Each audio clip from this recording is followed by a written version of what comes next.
So today on the podcast, we're going to talk about a very important subject, and that is tax returns in Spain, which is known... Actually, I'm going to let Antonio explain it to you. So we are with Antonio, who's our accountant, our gestor at Upsticks, and also helps a lot of our clients to do their tax returns.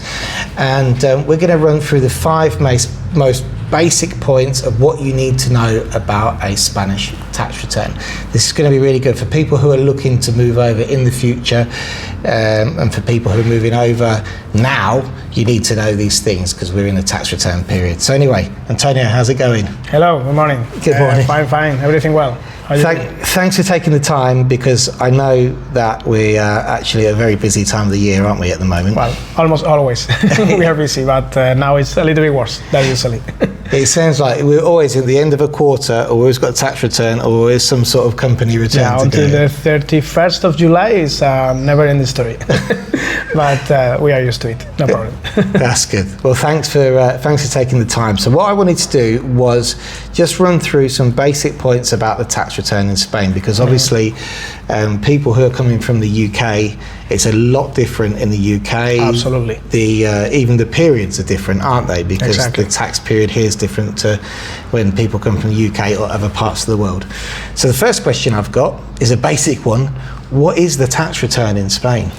Well, the tax return is more or less the same in any country. There are forms, tax forms, to submit and declare to the tax office your figures, your incomes, pay the tax bill that you should pay. Mm-hmm. That's basically what the tax forms is, what the tax return, which is declaración de la renta in Spanish. In Spain, people that are expat or are from abroad have to every year determine if they have to submit the non-resident tax return or the standard tax return, if they are fiscal resident in Spain. So we will talk about that as well. Yes, so basically the tax return in Spain is la declaración de la renta. Exactly. It puts its Spanish lessons here as well. I'm going to put that below so you can start learning. And it's where if you've earned money in the previous year, you have to take always regarding the previous year, exactly. Just throw that your account. As you said, in Spain it's different. The tax calendar is from the 1st of January till the end of December, so the natural year. Yeah. While in the UK, for example, is from April to April. Right. So that's another difference. That means that, for example, to managing the paperwork for declaring the income, we have to consider 2 years certificates. Mm-hmm. To be able to get the figures from January to December, but probably we will talk about that as well when we talk about the paperwork that we normally need to do that. Okay, perfect. So next question is, now we know what the Declaración de la Renta is, who actually has to do the Declaración de la Renta in Spain? Well, there are always, the Spanish tax system is not that simple like, for example, the UK one, which is it's easier to manage, in the way that there is no a fixed threshold for people to do or not do the declaration. There are different variables that may affect, but mainly there are some limits that if you are above that limit of income, you have to do it. And of course, to do the declaración de renta, the first requisite is that you are considered as a fiscal resident in Spain for that year, which mainly the first thing that the tax office is going to check, or is going to check if they do a tax audit to you, is if you have been in Spain that year more or less than 183 days. If you have been living or staying here more than 183 days during this calendar year, you are considered as a fiscal resident in Spain. There are a few exceptions of workers that have to move to Spain to deliver a job or something, but beside these few exceptions, if you are more than 183 days, you will be considered a fiscal resident in Spain. And that's very important, because that is also people maybe who are getting residency at the back end of the year but have been in Spain maybe for 2 months at the beginning of the year. Exactly. They have to consider that. They have to consider those days as well. Exactly. Yeah. Everything counts. Yeah. Yeah. And even being less than 183 days, there is in the law, in the article of the law, there is a second part that some people tend to forget or ignore, and it's very important. That is that if your main interest regarding assets, regarding your family, regarding your life is in Spain, even being less than 183 days in Spain during a calendar year, you can be considered as a tax resident also. For example, a typical situation is that is a couple that one of them is staying in Spain with the children and living here, and the other couple, the husband or the wife, is normally working abroad, working in the UK or whatever. And maybe this second part of the couple is staying in the UK 10 months a year, is coming here only weekends, only during the summertime, etc., and maybe it's here 4 months a year, say, we can say. But even being here only 4 months a year, his wife or her husband and children are in Spain, so his family is in Spain, so in that case he or she is considered as a fiscal resident as well. Okay, that's important. That's something important to consider. Yeah, so a lot of people try and structure things where maybe the family's here, but the financial and fiscal structure is based outside of Spain. But exactly, but that could be a problem. Because that could be a problem. We have to study this type of case individually and determine what's the criteria that applies for them. Right, okay then. But basically, if you are a fiscal resident in Spain, i.e. that you have been in Spain the previous year for 183 days or any year, then you would have to do a return on that year. Well, you have to at least study if you are eligible for doing it or not, considering your income. Okay, Because even being here more than 183 days and being considered a fiscal resident, later, if we study the figures, the pensions, income from rentals, a job, whatever income you have. For example, if you are self-employed in Spain, you have to do it. No choice. But if you are an employee... Tell me about it. You know that. So, but if you are an employee of an UK company, or you are, or from anywhere, or you are a pensioner, etc., we have to study the figures, the incomes that you have, and any other source of income that you may have. We can talk about interest from banks account, or shares that you may own, or maybe if you sell anything during this year, maybe there is a capital gain that has to be declared in Spain also. So we have to study out the source of income and determine if this person or this family is compelled to do or not the tax return. But if you are more than 6 months in Spain, you have to study at least. Okay. Yes, and you've touched on a very good point there, it's your global income. Exactly. It could be. Worldwide income. Not just your money. No, that's important. That's an important thing. If you are considered as a fiscal resident in Spain, you have to declare and pay taxes in Spain for your worldwide income. There are exceptions for that.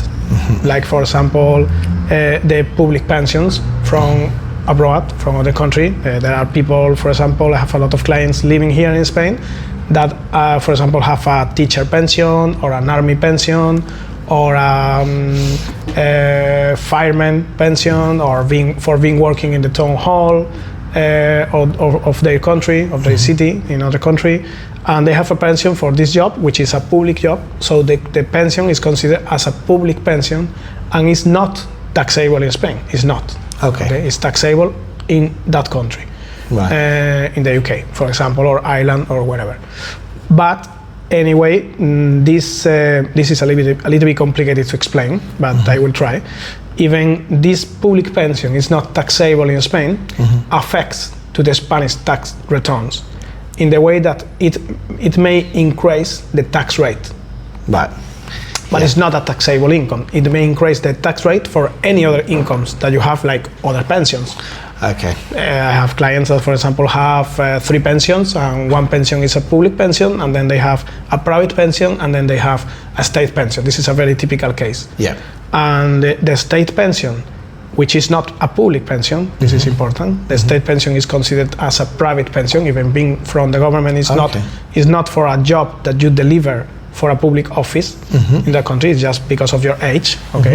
So the state pension and any private pension that you may have are taxable in Spain if you are a fiscal resident in Spain. Okay. and we have to pay taxes for that, or at least we have to summarize the total and see if you have to pay taxes or not. Right. And the public pension don't pay taxes in Spain, but may increase the tax rate for these other pensions.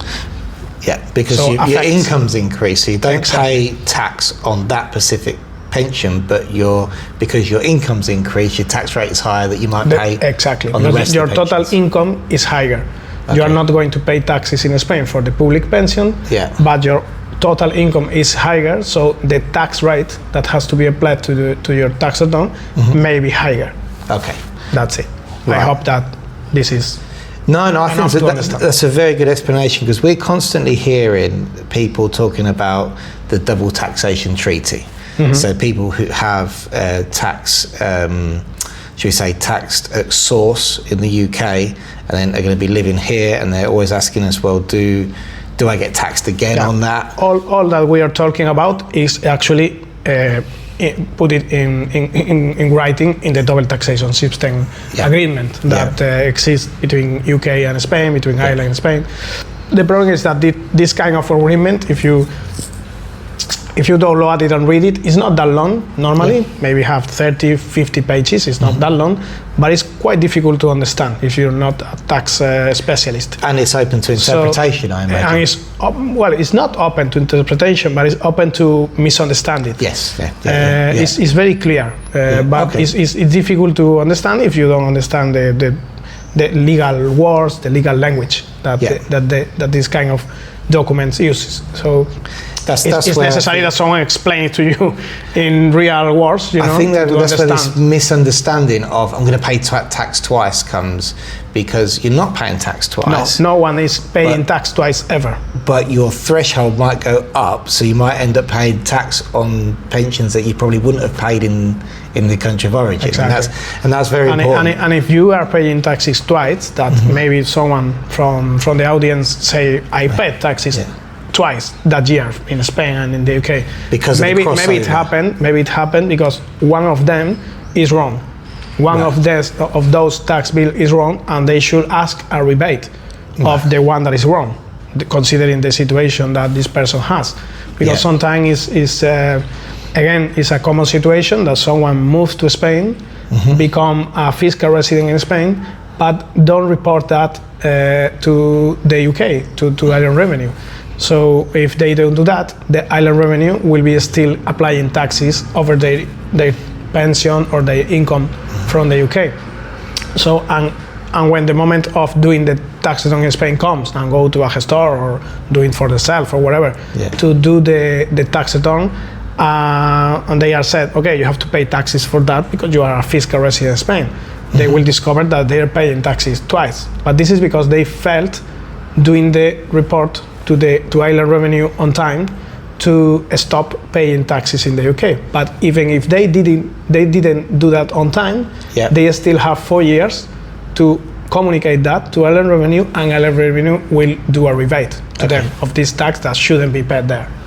And that sometimes happens, does it, because obviously the tax year, talking again from people from it the happens UK, very, very often. because of April to April, January to January, Exactly. there may be stuff you've paid tax on anyway. Normally, declared. for my experience, most of the cases, at least for a little short of time, a short period of time, a few months, paid taxes twice and then need to ask for a rebate. Okay. In the worst case, people maybe realize that 2 or 3 years later, and they have been paying taxes twice for a long time, and they have to request this rebate to the UK. But at the end of the day, they got the money. Always that they realize that before 4 years. Right. If they realize that 7 years later, it's too late to ask. But the worst situation that happens as well is that people are paying taxes in the UK and they are living in Spain, and they think that because they are paying taxes in the UK, they don't have to pay taxes in Spain. Okay. That's the worst case. Yeah. Because these people will discover that when the tax office discovered that, and send a letter to them saying, why are you not paying taxes in Spain? Yeah. And at the moment, you will have to pay the taxes in Spain with penalties and extra costs, etc., and then ask for a rebate for the UK for the years that are on time. To do it. Hence why it's very important while we're doing this video. That's for the audience, that's the main situation that is necessary to avoid. Right. That for having wrong information or something, or a misunderstanding, thinking that because you are paying taxes in the UK over your pensions or whatever source of income that you may have, you don't have to pay taxes in Spain. This is wrong if you are considered as a fiscal resident in Spain. Right. That's a very important point, because and again, why we're doing these videos is because right at the beginning of your journey, you've got to understand and not assume just because you're paying taxes in the country of origin, you're doing it correctly. You have to see what your liability and your obligations are here in Spain. Exactly. Okay, well, what we'll do now is we'll have a chat about, we've spoken about and you can see how important it is just to actually get your tax situation sorted out. But we're going to talk about now the paperwork that you actually need to start preparing to get in a big folder, throw out your Gestor, walk out and come back a day later, and it'll come back with a figure. So let's talk about what paperwork do you need to present for your tax return. Okay. So what paperwork then? Okay, it depends, of course, of the source of income that you have. Yeah. But for example, if you have pensions, normally we need the letter from the state pension that normally is sent in March or April every year with the weekly amount that you are getting. With that is enough for us to do the calculation, and then we will apply the average exchange rate from pounds to euros. Well, we are talking about the UK because most of our audience will be from the UK or Ireland, but this is the same if you are from Germany, from Belgium, from the Netherlands, or any other country, from the USA or whatever. But if you have other type of pension beside the state pension, as a private pension, for example, normally you get every year a P60, which is the briefing of the year of the amount. Another way to do that, if you can't find the P60, if the amount is paying to you into your Spanish bank account, you can get a bank statement to get the figures from the bank. You can filter in your online banking from this buyer, from this concept, and you can get the figures. But the problem is that even having the amount, if we eventually will have a tax audit, the tax office normally will request for the certificate itself, not only the bank statement, because on the bank statement you can miss something, you know. And this is very important. This is something that you have always taught me, and have. No, I think we're okay. No. And you've always drilled into me when submitting my tax returns and when we run the business and stuff, is that you sort of have to do your paperwork assuming that an audit's probably exactly coming. So you've always said that to me, so we always have this constant conversation, because it's different when Antonio's at the tax end and I'm at the end when I'm running the business. I'm going, we want to do this, or we're going to make this collaboration with this company, or whatever, and that might generate this, and this is the paperwork it's going to generate. We recently, literally this morning over breakfast, just had a conversation because YouTube has paid us €70. Yay! And I'm like, Antonio, what am I supposed to do with this? Does this go in my, so public contract? Congrats. Public contract. So it's after this video, it might pay us lots more. But the jokes aside, when you are preparing the paperwork for your accountant, you've got to remember that you prepare it, you hand it over, you dump it to your accountant, you get the figure, you pay. But if there's an audit, which can become 4 years, can't it? Exactly. Afterwards, the accountant's got then the proof on file, and there's been even on a couple of occasions with my accounts where the tax office has asked something and Antonio's gone boom, boom, boom. Actually, no, we've got it on file, present it, it's dealt with. I've done an escrito, thank you very much. And I've hardly even known it's happened, it's just informed me. Okay, so the importance of actually giving good documentation up front instead of just, as you say, a bank extract is fine, maybe to do the operation. Bank statement is fine for us to know the amount so we can do the tax return. Yeah. But it's not enough for the tax office in case of a tax audit. Yeah. So because of that, our manner to normally work or workflow with clients normally is to ask everything, like you said, as if we will have already a tax audit. Yeah. So we will have everything in the records, and everything will be ready for eventually a tax audit. Consider that a tax audit can come at any moment in the next 4 or 5 years, because actually it is 4 years after the deadline of that tax. So, for example, 2023, the tax return deadline is the 30th of June. So it's the 30th of June, 2024, this year. So at the end of the day, it's 4 years and a half. So you can still receive an audit for 2019? Exactly. No, exactly. So at the end of the day, it's almost 5 years. Okay. Think that sometimes could happen that a letter from the tax office comes to you, and maybe you are in a trip. Maybe the neighbor took the letter or took the notice, let you know. Maybe you take a few days to go to collect the letter, and then when you collect the letter, you maybe miss 2 or 3 days to send it to us. When I say you, I miss our clients. You are very efficient with that. You always send everything the same day. I try. But people normally they have other things that they have to do, so they may miss 2-3 days to send it to us, and the tax office will give us 10 days to reply with everything, with all the certificate, everything. So if you get the letter and you, for example, don't have the P60 in hand, at the moment it is impossible, absolutely impossible to get it in 10 days or even less if you lose days in the middle, you know. So because of that, we always encourage clients to send everything to us, the certificates, everything, and if they don't have it, ask for it now. Ask for it now, maybe you will get it in 2 weeks or 3 weeks. We don't need to wait for, if we know the amount, we don't need to wait for doing the tax return until you get it, if you are completely sure that the amount is that amount. But you will get it in 2-3 weeks, send it to us, we will drop it in the file, and if in 2 years or 3 years we have a tax audit, it will be there already. So that's based in our experience, that's the best way to work. It's very important to have the documentation ready for whatever that may come. Which is quite it's a very important point to make with this. What paperwork do you need to present? Because a lot of again, talking about people coming from the UK, and the UK doesn't have a paperwork custom to keep paperwork. Absolutely not. Paperworkless society and keep stuff on file. Well, I'm not an UK accountant, but I know more or less how Island Revenue works. You know, I don't know if this is because the Spanish people tends to be more tricky people regarding taxes, or for whatever reason, the Spanish tax office is much more straight. The tax office is always thinking that you are hiding something. So you have to prove then that you are not, basically. So for that you need paperwork to prove that all the figures that you have used in the tax return is real. You are not ignoring anything. You are not hiding anything, and that the only way to do that is through the paperwork. So it's important to keep everything on file. See, now we live in a cloud environment where people can keep stuff on their computers.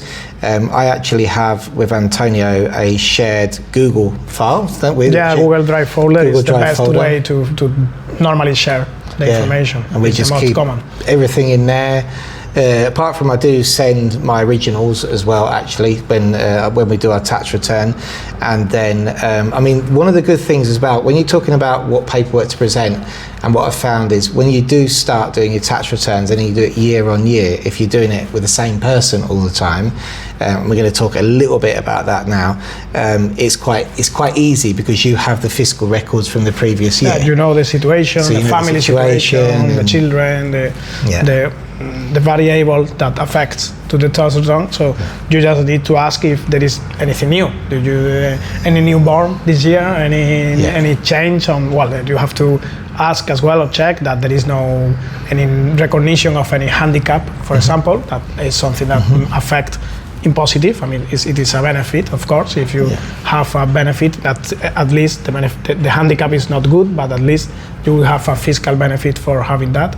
So we have to talk and update the situation, but we don't start from zero. Well, which is a very important point, actually, is we've been speaking about fiscal elements of the tax return, but there's a certain personal element as well. So if you're married, if you've got children, of course, if you've got a disability, if, for example, you've got a second property that you rent out and you've got somebody in it, so that's again fiscal, but it's important that when you do inform your gestor of your income, that you also tell them your personal position as well. Absolutely, we always ask about that. Sometimes it's a bit strange when you know someone for the first time to ask if he or she has a handicap, for example, but you have to ask. For example, think that in a couple, if one of them has a handicap, the other person has a benefit of 1,200 euros per year. Right. Okay. Well, not a benefit, a grant actually. Yeah. Even if this tax return is nil and you don't have to pay, the tax office will pay you 1,200 for like a help for having someone at home with a handicap that normally maybe you need help hiring someone to take care of this of your couple or something like that. So it is important that people always explain all their circumstances when they come. Anyway, we will ask them, but it is important to consider if they go to other place to do the tax return and they are not asked about the personal circumstances. It is important that they report that to the accountant that is going to do the tax return. It's a very good point. Okay, and then lastly, my last point, we've got one last point and a bonus point, is how do you present your tax return? How do you do it? And what is the tax return period? So it's from now, isn't it? Until as we talk, is from January to December. So 2023, from January to December is the period that we are considering now. Yeah. And the window to do that is since the end of April up to the 30th of June. That's the window. So the deadline is the 30th of June. Okay. For example, we normally don't accept new cases after the 15th of June because we need time to finish whatever it is in course, Yeah. But the official deadline to submit, the last minute, is the night of the 30th of June to submit. The submission is done online. Is compelled to be done online. You cannot submit anything by correos or by going to the tax office in person to submit the tax form. You could ask for an appointment in the tax office for helping them to fill the forms, and it can be submitted from there.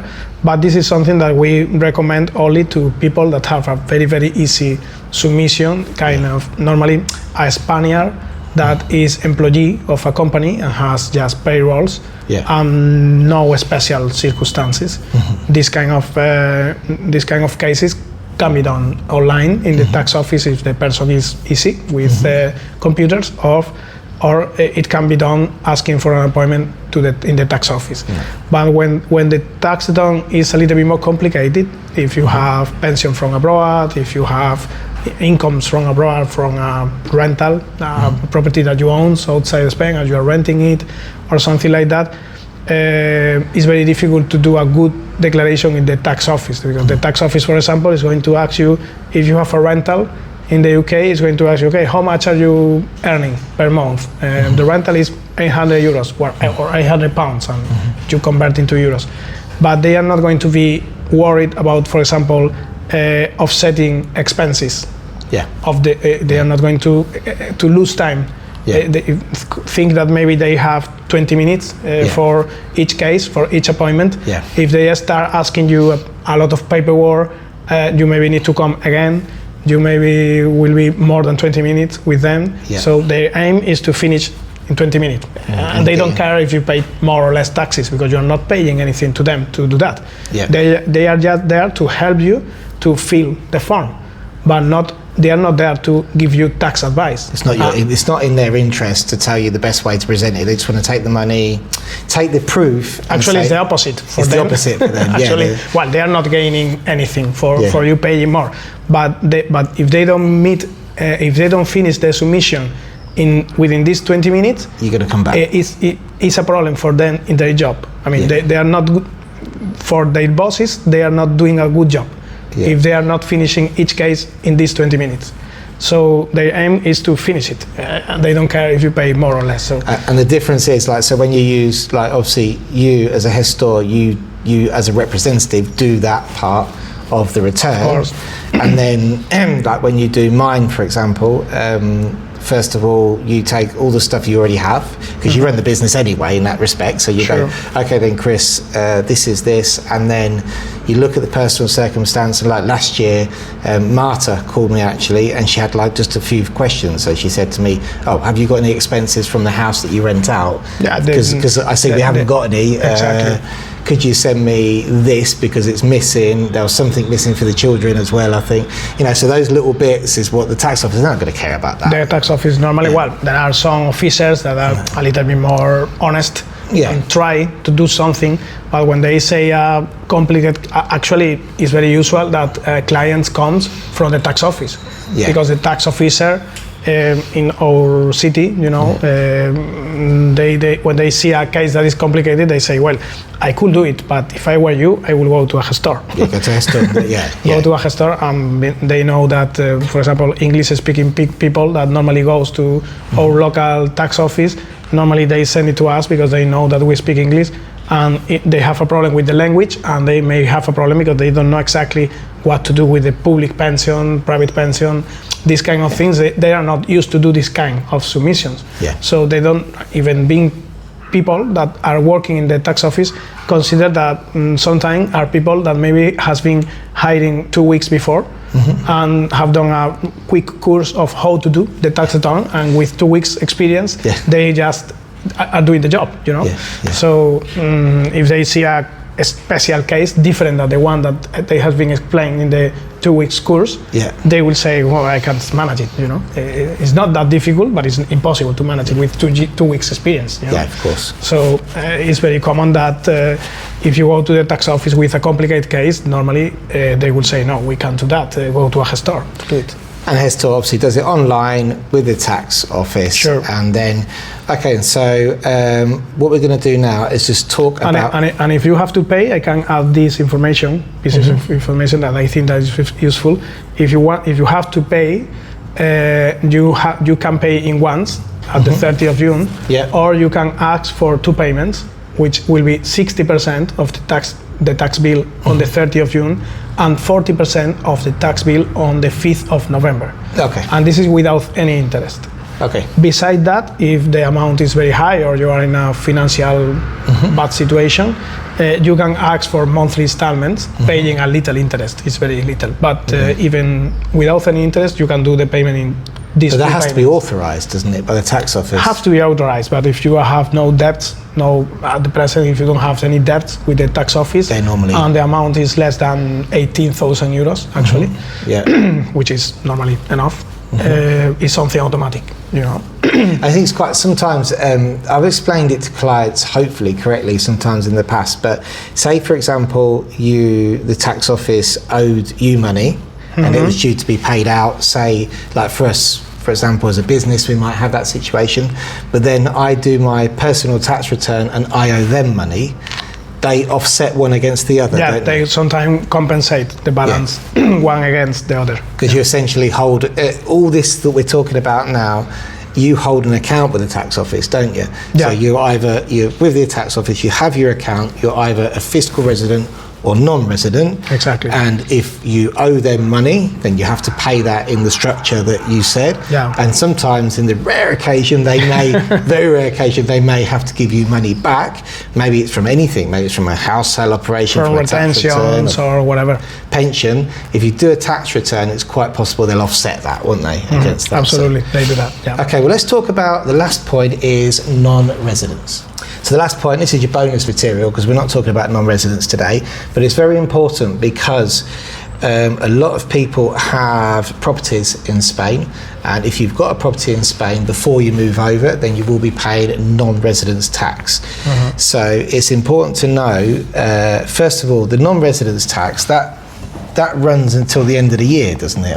How does the non-residence tax, just quickly? It's basically when you are fiscal resident in Spain.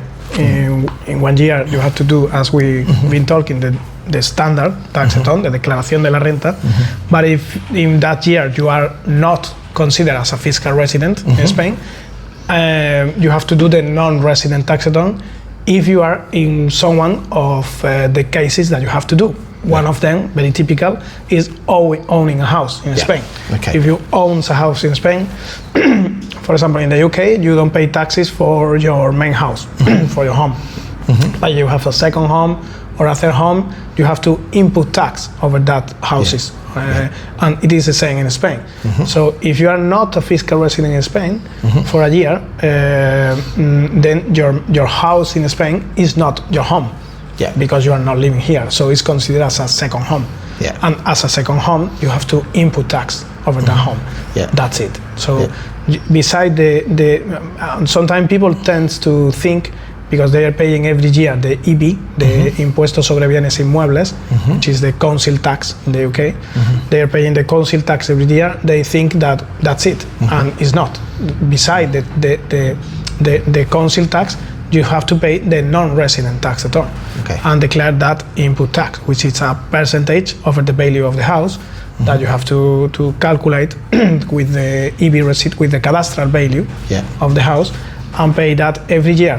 But the window to do that is every year, is the whole year regarding the previous year. So for 2023, for example, we have up to the end of December. We have the whole year. Normally we manage that during the year, in the period of time that we are a little bit less busy, not with quarterly forms, not with tax return. Maybe in September is a good year to do that, or March, for example.